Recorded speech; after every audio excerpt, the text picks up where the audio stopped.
Izmjena statuta boračke organizacije Republike Srpske osnova je za rješavanje unutrašnjih problema ove organizacije, iako su prema riječima predsjednika predsjedništva Aleksandra Savića, za razliku od ranije, danas riješena određena pitanja.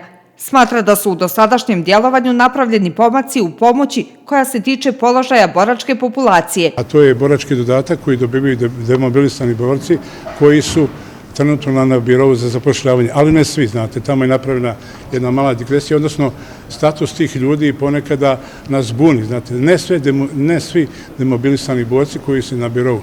Ovoga puta boračka organizacija, odnosno njeno predsjedništvo, isključivo je tome da borački dodatak moraju da dobivaju svi borci koji se nalaze na birovu za zapošljavanje. Naglasio je da položaj boraca Republike Srpske ni danas nije na zadovoljavajućem nivou, a za čije poboljšanje statusa se bori upravo ova organizacija. Naša je obaveza, prvenstveno predsjedništva i skupštine, da radimo na daljem unapređenju statusa boračke populacije. Vi znate da još uvijek mi na birovu, sad po službenim i neslužbenim, imate različitih podataka, imamo preko 9000 boraca koji traže posao.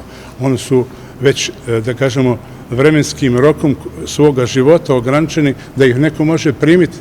Vrlo rijetko ćete nekoga naći ko će primiti borca ne sa 50, nego više sa 40 godina. Takvim ljudima, tako je, znači jednostavno takvim ljudima je neophodna pomoć ovoj državi. Mislim da, kažem, postoji određeni vid razumijevanja, ali je to malo da bi mi njima pomogli. Na sjednici je predloženo i da se organizuje sastanak sa najvišim predstavnicima Republike Srpske s namjerom poboljšanja statusa boračke populacije.